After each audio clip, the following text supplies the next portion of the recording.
Hi everyone, and welcome to this week's Prophecy Update. I'm Pastor Brandon. I'm glad you've joined us this week. We want to look at the events that are happening in the world from a biblical perspective and also a prophetic perspective. So thanks for joining us today. What we want to analyze this week is we keep hearing people talk, especially the globalists, the leftists, about possibly taking Donald Trump out if he should win the election in some type of coup, and they're going to say that this was an illegal election, the votes are not counted, or there's something wrong with this, and so we got to take him out, and we're going to take him out through the military or whatever. And so you're hearing this rhetoric talk, and really, sometimes evil telescopes what it wants to do. And the question we have, is there a coming coup of Donald Trump? And we want to talk about that today. Now, here's the deal. We're not going to get into the politics of things, but I want us to see this from a lawless perspective, from a biblical prediction that lawless will increase in the last days.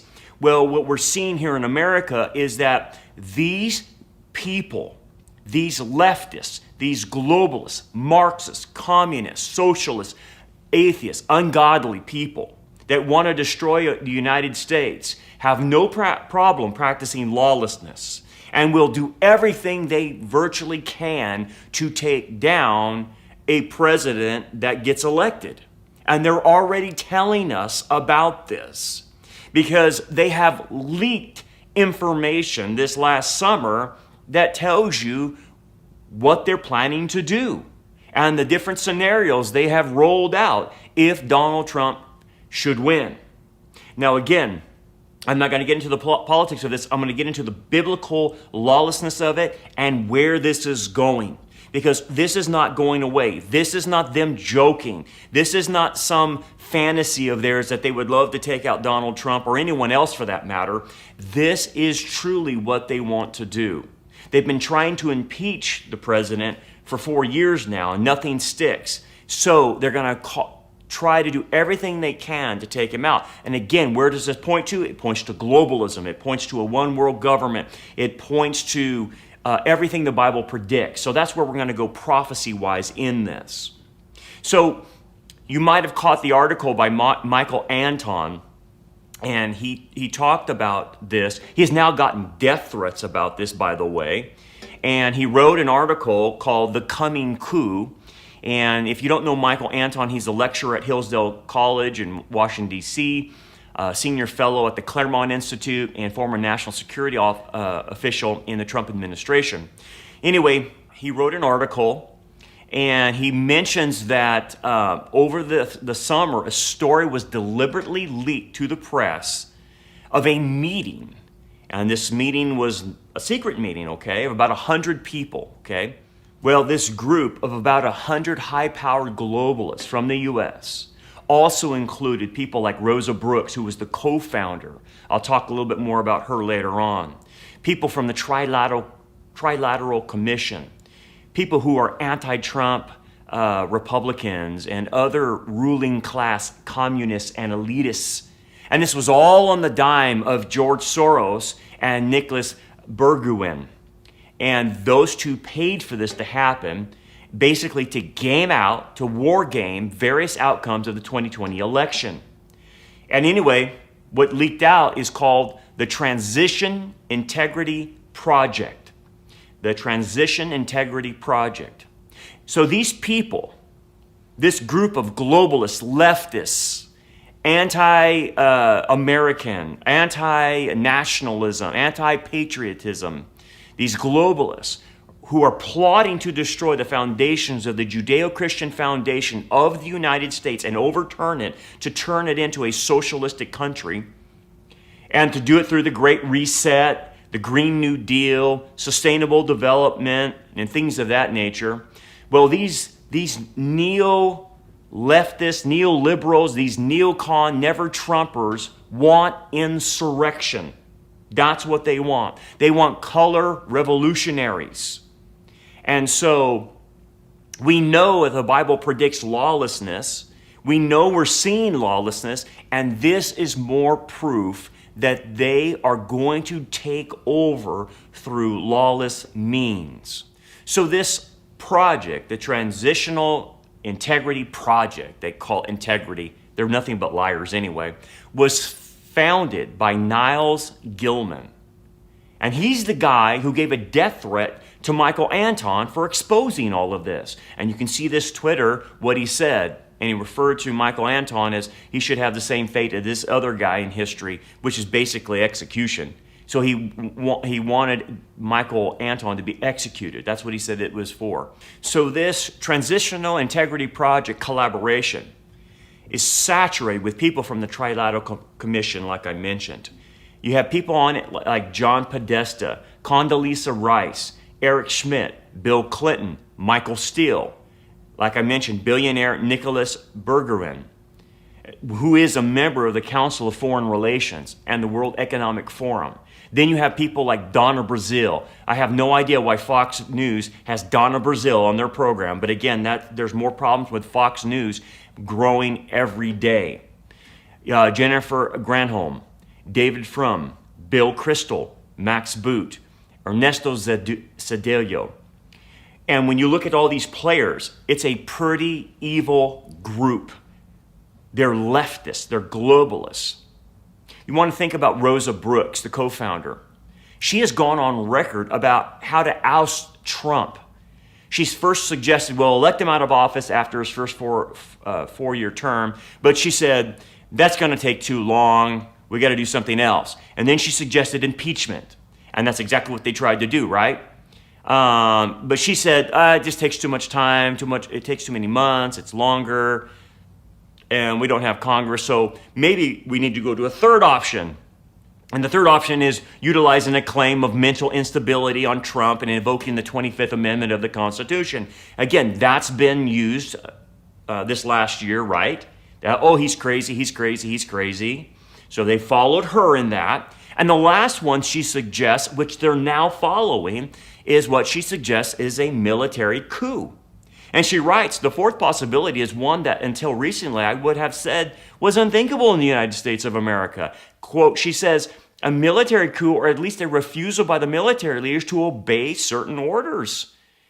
And so the idea is, well, take him out by the military, take him out by whoever surrounds him and lead him out, regardless if he likes it or not. And basically, these people's fake premise, these globalists, these elitists, their fake premise is, what if Trump loses and won't leave the White House? That's what they're saying right now. You've heard that kind of rhetoric. If he loses, he's not going to leave. It's nonsense. That's not what's happening. The real issue is this. What will they do if Trump wins? These people are coming apart at the seams. They cannot stand a Judeo-Christian background from our country. So it's not about Trump. It's about our Constitution. It's about our Judeo-Christian foundations. They want to take that, remove it, put people in that will totally burn down the system, destroy the system, and then rebuild it in what we know as the New World Order, which will be some type of hybrid of socialism, communism, Marxism, with a mixture of capitalism inside of it. That's what they really want. Trump, they see, stands in the way of that because he will not abide by what they're wanting to do. And so they want to get their guy in there, their puppet, so they can control him and start America down the global path. And they will accelerate it. That's what they're trying to do. The reason you see this last year as a chaotic year, again, understand this. All of this was accelerations of them trying to accomplish globalism. You had this stupid so-called pandemic that really is not a pandemic according to CDC numbers. 99.98% of people recover from it. It doesn't affect people who don't have preconditions or whatnot. It only affects certain populations and things. And so we have the wrong numbers. We know this is not a pandemic. It's a plandemic to shut down the society, to destroy the economy, to destroy the schools and whatnot. And so now we have these other things, they're combining together. Global warming, we got to get a president in there for global warming because California's on fire because of global warming. No, California's not on fire because of global warming. California's on fire because the radical environmentalists won't let us clean up the forests. We have 80% of our forests that are dead, and they won't let us clean it up because they want to go all natural like a flat-out pagan. The Bible says tend the garden. We're supposed to tend the garden, not let things go wild. And that's the problem with California. It's run by pagans. That's why we're having the fires. Anywho, you combine all this together, shutdowns of the vaccines and coronavirus and the fires and all this other stuff, shut down in the schools. Why? To break the system, to tear the system down through lawless means. And now we're entering a third phase where they're going to try to destroy our election. They already cannot stand why our founders put the Electoral College. They would like to have mob vote, which our founders did not want. Our founders did not want mob rule. That's why we have the Electoral College. But they want to get rid of that. They want to dismantle it. Just like they want to dismantle the police. They want to tear everything down. And so what the real is, they know Trump might win in a landslide. And they're going to say, what can we do? Well, right now with the mail-in ballots things, they're going to say, well, we can't declare Trump a winner until all the ballots are in. And there's going to be massive fraud come out of this. They're going to have fake votes coming from this stupid mail-in ballot stuff because of this coronavirus. And so what we're on the cusp here of is a revolutionary civil war. These Marxist revolutionaries are pushing us in that direction. I'm not advocating a civil war. I'm just saying this is where it goes. If this continues to happen, this lawless action, you're going to end up seeing a United States in a civil war. And we're already in one right now with the country being divided as it is, with a unbiblical mindset, a socialistic mindset, and a biblical mindset. Franklin Graham pointed that out the other night, and he said that this election is not about Trump versus Biden. This is about Judeo-Christian values versus Marxist atheistic values. That's what this is about. It's about socialism versus Christianity. That's what we're talking about here. And so the lawless system wants to bring everything down. And so they war-gamed all these scenarios with the Harris-Biden administration. And notice I mentioned Harris-Biden because they keep saying Harris-Biden. They won't, because they fully know that Biden's out to lunch. That dude is out of his mind. He cannot even put two sentences together. And so they call it now the Harris-Biden administration, not the Biden-Harris administration. So anyway, they're going to use her as the puppet and him as the puppet for as long as he can last. And then they'll hand the reins to Harris and then tell her what to do because she's nothing but a chameleon and she will do everything her handlers tell her to do. Anyway, they've war-gamed these different scenarios. And the idea in these different scenarios that they're going to shut down the social media, Facebook, Twitter, YouTube, all of them will shut down pro-Trump things. They will shut down the election results. They're not going to let anyone pass through the social media any support for Trump. They've already talked about that. They're going to shut it down. And then they want to do, in these war games that they planned, a coup d'etat, a military takeover of the White House and taking Donald Trump forcibly out. This is what their scenarios plays out. They say it. This is what leaked. So along with these scenarios, it's not like Joe Biden doesn't even know this. He's mentioned 3 times that the military will escort Trump from the White House with great dispatch. He's mentioned that 3 times. Why? Because the left have their talking points, and they scatter it all through the media. They scatter it through all their puppets, and the puppets just repeat the talking points. And so you hear this, and they keep saying when the new president is installed. Have you caught that phrase? Installed. Not elected, but installed. That's a catchphrase that people should be aware of. You say the elected president, president-elect. You don't say the installed president. See, they're already using the terminology of what they're planning to do is install Biden if he loses through force. Again, I mean, this may or may not happen, but this was what was war gamed this summer, and it leaked. In one scenario that they war gamed, they said that if Trump wins, then they would basically pressure the states to send Democrats to the formal electoral college to vote, and trusted, this is their words, that the military would take care of the rest. So you already know what they're thinking, what they're planning. Now here's the question.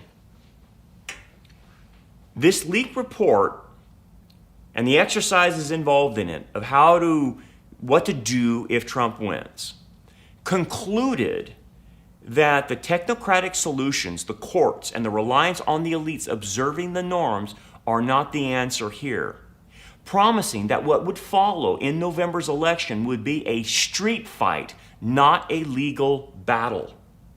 I want to re-say that again. They are saying this will be a street fight, not a legal battle. So they're already telling us that they're not going to go to the courts for this and fight. They're going to do a physical street fight, like they've been doing with the brown shirts of Antifa and Black Lives Matter radical groups. See, these are the brown shirts that Nazi Germany dealt with.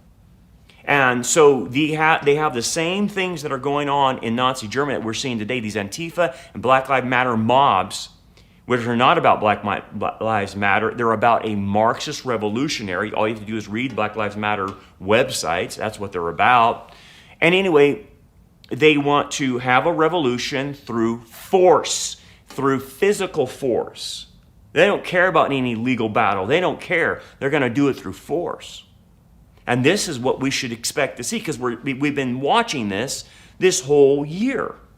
And we know that these mobs are George Soros funded. We know that these mobs are being put up in hotels and bussed in on the dime of George Soros. We know that. Isn't it funny, if you saw Newt Gingrich on Fox, and this was a big story, they were talking about all these mobs and things of that nature, and Newt Gingrich came out and rightfully said, it's the problem of these cities who have had a attorney general and a DA that's been put in place by George Soros money.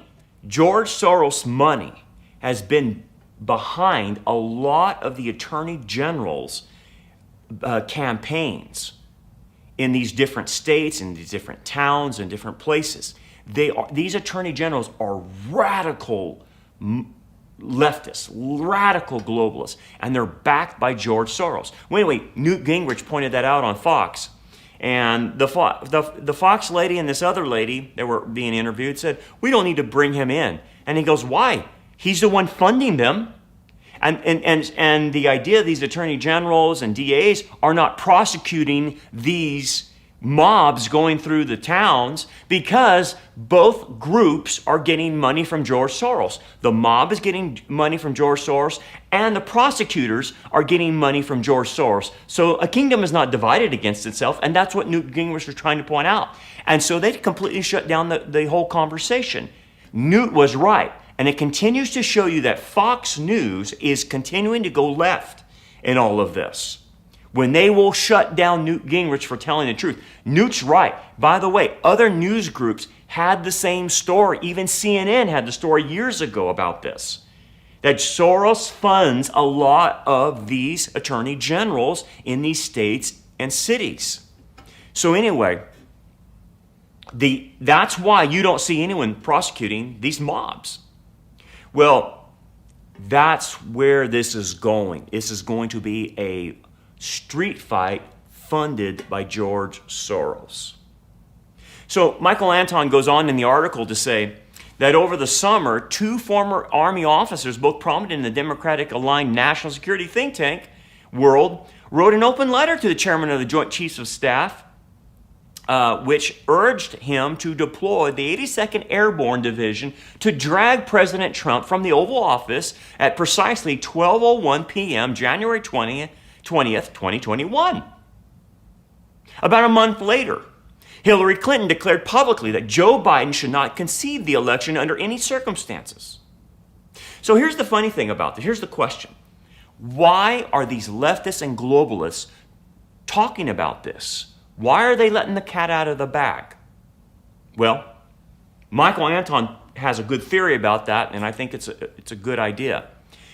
He goes, because we know that for it to succeed, it must not look like a conspiracy.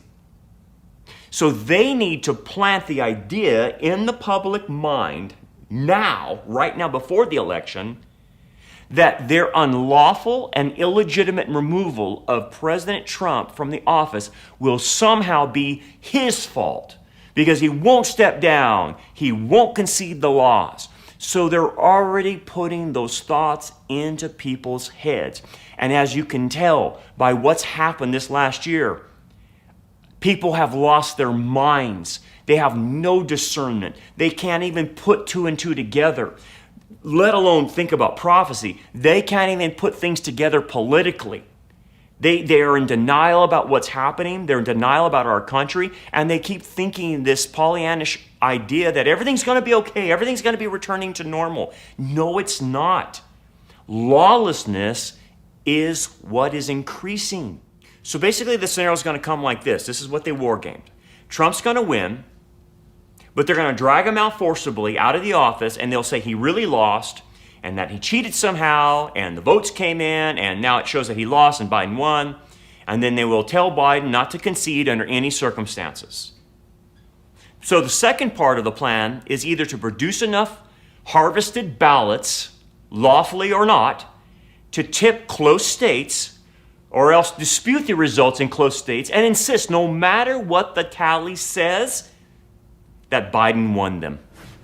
That's where that's going. That's what they're going to do. And the worst case scenario for the country, but not for the ruling class, not for the elitists and the globalists, according to Michael Anton, would be results in a handful of states that are so ambiguous and hotly disputed that no one can rightly say who won. Of course, that will not stop the leftists and the globalists and the Democrats from insisting that they won. And that's where the civil war might ensue. Now let me stop and talk a little bit about elections. My background is in political science. My undergraduate is in political science. That's all I studied in my undergraduate, and then I went to seminary after that. So my whole background is to understand how elections work. I want to point out something to everybody listening out there who did not vote as an evangelical. 54 million evangelicals did not vote in the last election. Why? Was it apathy?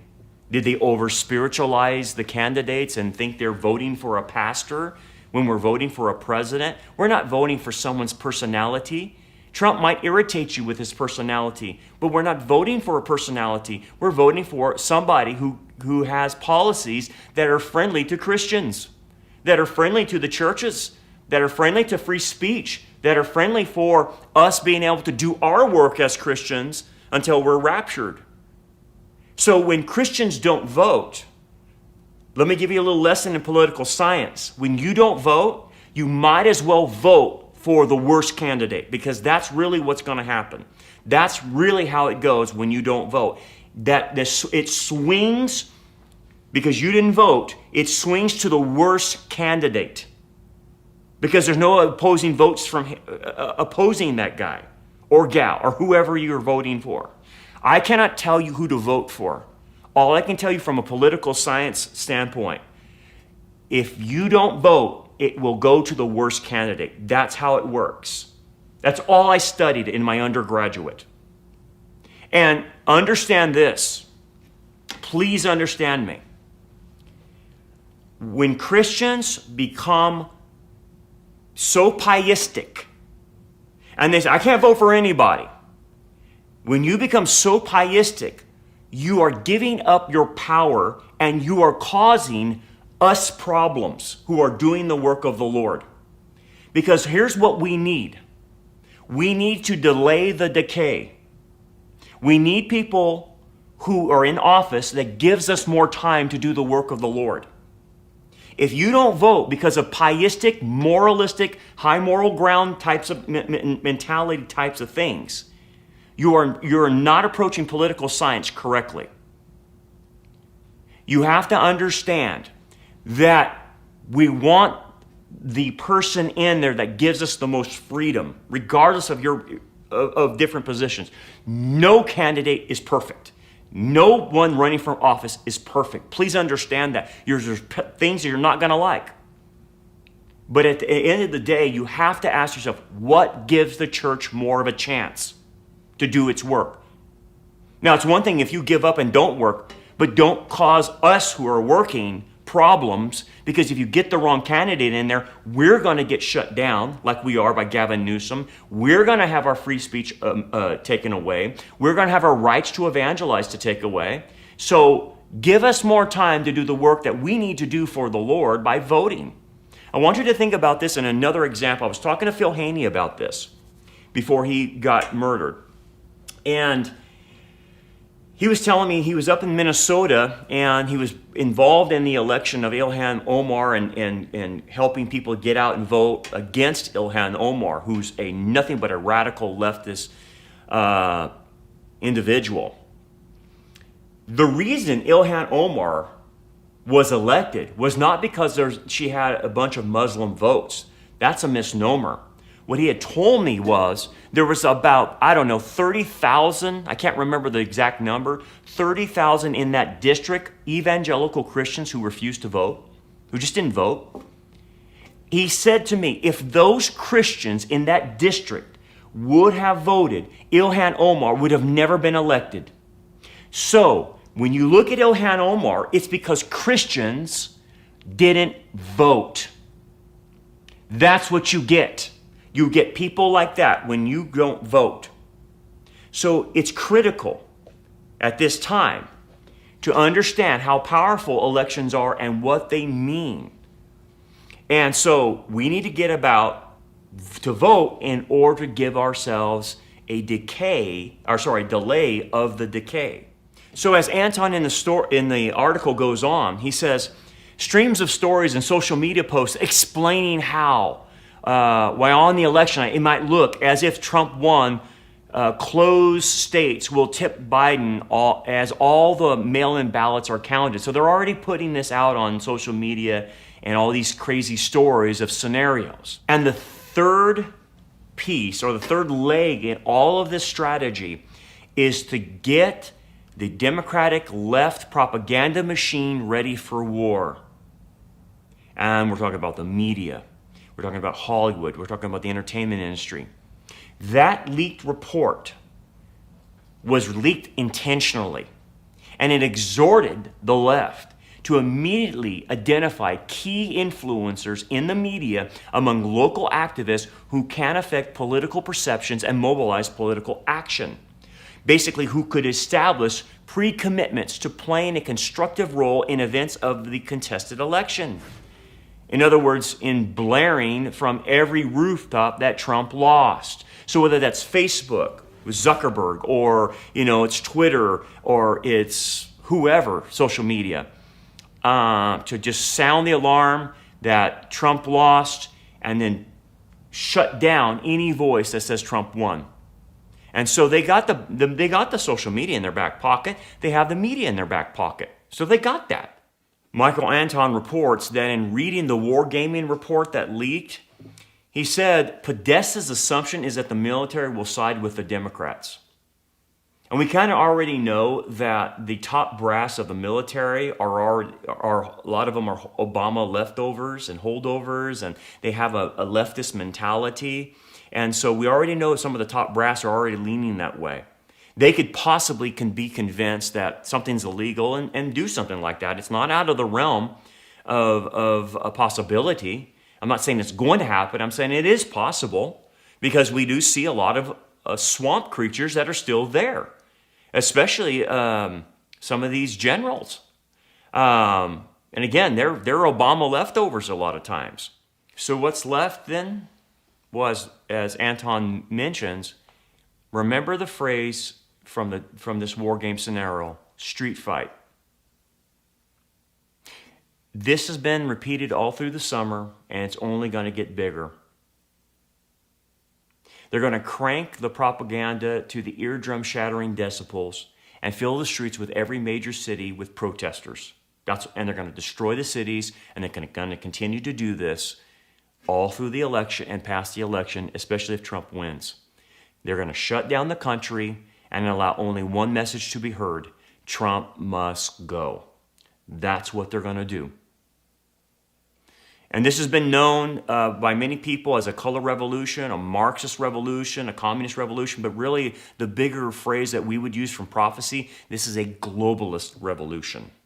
This is what they want.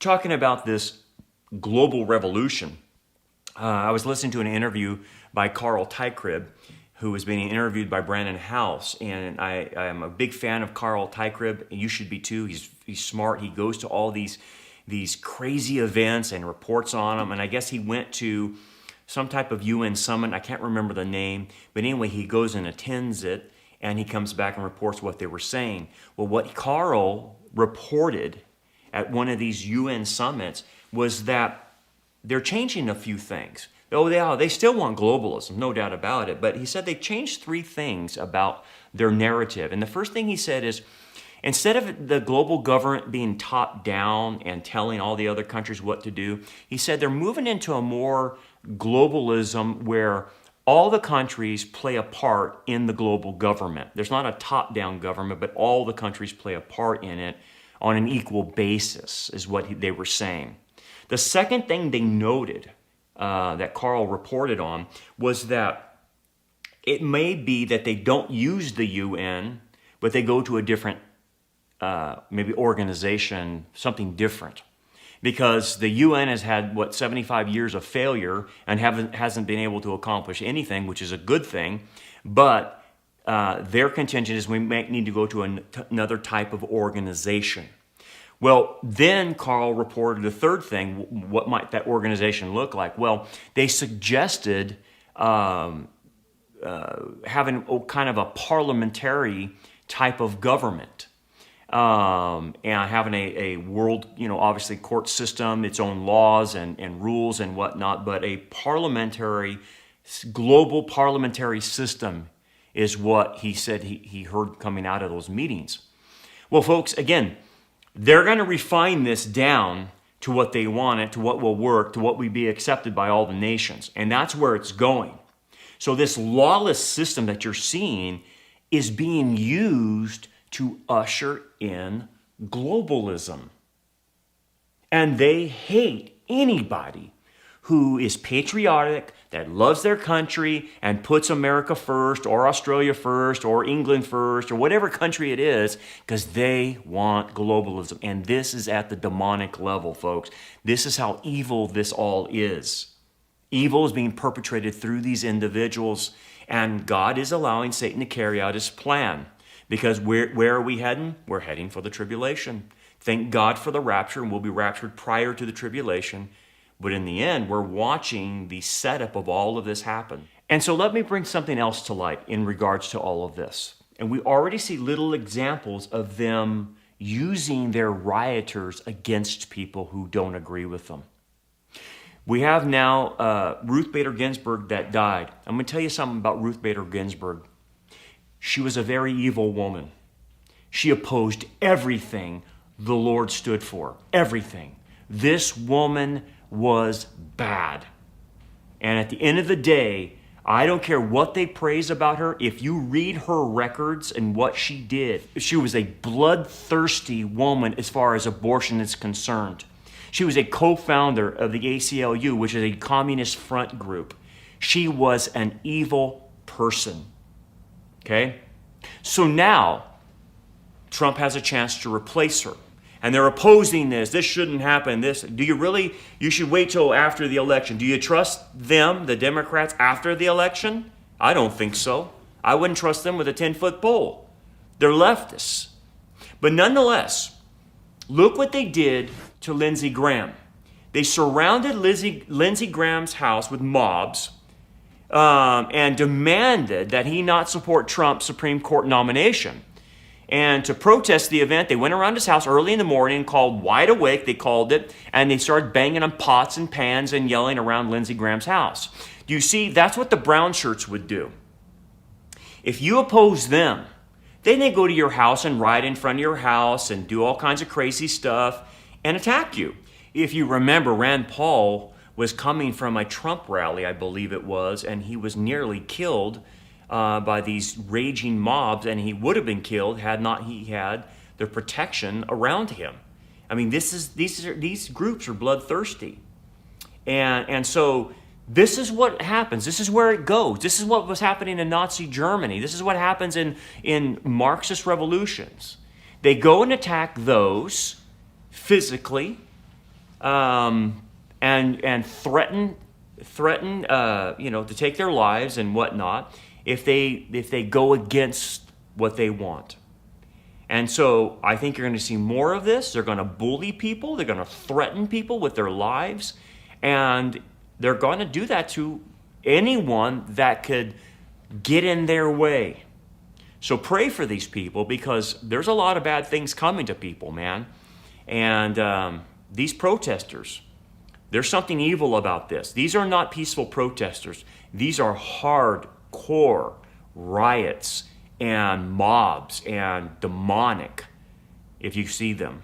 So with that being said, what do we need to understand? What's the takeaway from prophecy? Well, it's happening exactly what the Lord said it would. Lawlessness would increase. It is increasing. They're threatening to disrupt our legal system in which a president gets elected. They're willing to challenge that and trash it all and burn it to the ground. Now, we know prophecy. We understand that somehow this globalism eventually takes over. So I don't know what to think about all of this, other than I know where it goes. I know where the direction is. All I can do is pray, like I said at the outset. I just pray that the Lord will delay the decay long enough to do the work that He wants us to do, to have the freedom that you and I need to do, and to serve Him all the way into the rapture. That's our call. Our call is not to throw up our hands and give up and get so angry that we don't do anything. We have to accept the reality that we're in, and this is the last days, and this is how it looks. But the good news is, it doesn't mean that you have to stop doing what you're doing. You work until the end. You don't give up. You stay at it. You keep going. You don't let this get you down, because you have work to do. We are to be about our Father's business, and we are supposed to be good soldiers and carry that out until the very end. Well, folks, that brings us to a conclusion today. Couple housekeeping items. If you see our ministry as something that really helps you and puts things in perspective for you, and you benefit from our sermons and whatnot, that's great. And we just ask that maybe you would partner with us in prayer. We need a lot of prayer, and perhaps maybe the Lord would put that on your heart to help us out financially. We're a small church. We meet in a warehouse, underground, so to speak. We're not public right now, and we need all the help we can get. So if the Lord puts it on your heart to help us, you can do so by sending us a check in the mail to Rock Harbor Church, P.O. Box 10868, Bakersfield, California, 93389. Or you can go to our online website and give online. Go to the giving tab on our website, and it'll tell you how to give online, and which is really easy. Also, if you're not on our text alert, we want to put you on our text alert. So send an email to our info@rockharborchurch.net. and put your name and your phone number. You can do it that way, or you can go on this link here on YouTube, click on the link. It'll take you to a place where you can fill out a form, and that'll put you into our system, and we'll have you in our system to where if we ever get shut down from YouTube, we can alert you to where we're at, what other platforms we're going to be using from that point on, because it's just a matter of time before YouTube takes us all out. And so we want to prepare for that. So you can be a text alerted for that as well. Anyway, if you haven't subscribed, please subscribe. Click on the little bell, and that will alert you every time we upload a new video. Okay? Well, God bless you, and remember what the Lord said. When you see these things begin to happen, like lawlessness, look up, lift up your heads, because your redemption draws near. God bless you. We'll see you next time.